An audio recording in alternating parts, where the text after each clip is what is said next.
Just minutes ago, a quiet but powerful decision coming out of Ottawa sent a clear signal across Washington.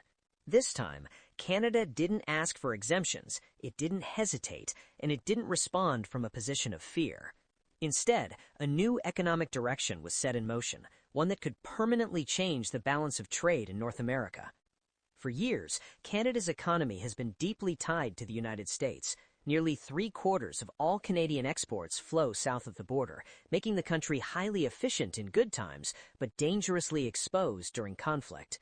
That exposure became painfully clear in early 2025 when the United States imposed sweeping tariffs on Canadian goods, including steel, aluminum, automobiles, and manufactured products.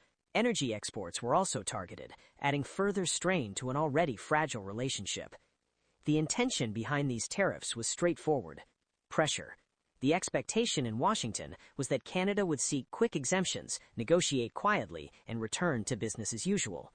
Markets initially shared this belief, predicting heavy export losses, job cuts, and a noticeable slowdown in Canadian growth. But what followed surprised almost everyone. In April 2025, Mark Carney won a decisive election victory in Canada. His message was not about repairing old habits, but about changing them. Rather than focusing on short-term relief, his government began designing a long-term strategy aimed at reducing economic vulnerability and reshaping Canada's global position. By November, the government introduced a budget that went far beyond damage control. It outlined a plan to mobilize nearly $500 billion in private investment over 5 years, supported by a sharp increase in federal spending.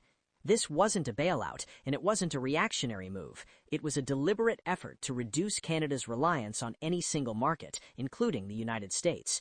Even when the U.S. quietly rolled back a large portion of the tariffs through trade exemptions, the Canadian government did not slow down. In fact, it accelerated its plans. The reason was simple. Access to markets, even under formal trade agreements, can be withdrawn or restricted. Dependence, once seen as efficiency, was now understood as risk. That realization marked a turning point. Canada was no longer responding to pressure, it was preparing for a future where pressure would no longer work. And this is where the real story begins. The core of Canada's new strategy was not government spending alone, but the message it sent to global investors. The government committed a portion of the funding directly, but the larger objective was to unlock private capital by creating certainty, incentives, and long-term stability. Tax credits, loan guarantees, and regulatory reforms were designed to attract investment at a scale Canada had never attempted before. The focus was clear. Infrastructure, clean energy, advanced manufacturing, critical minerals, and semiconductor supply chains were placed at the center of the plan.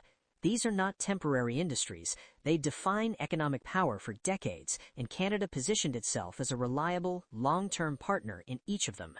Companies that benefited from these incentives were encouraged to source materials and components from Canadian or allied suppliers. The goal was not isolation, but resilience.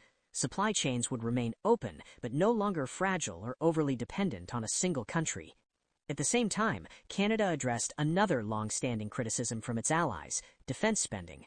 The government committed tens of billions of dollars over the next 5 years, pushing Canada toward full NATO spending targets.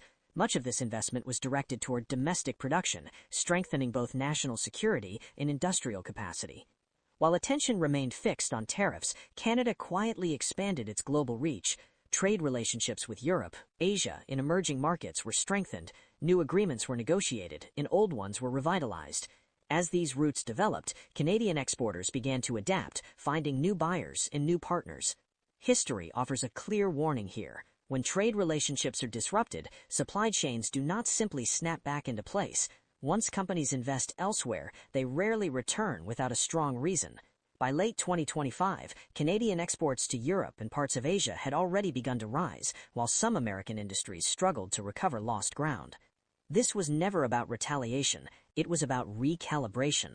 Tariffs were meant to bring Canada to the negotiating table. Instead, they pushed the country to build a broader, more stable economic foundation, one that reduces vulnerability, expands influence, and reshapes how power is distributed across North American trade.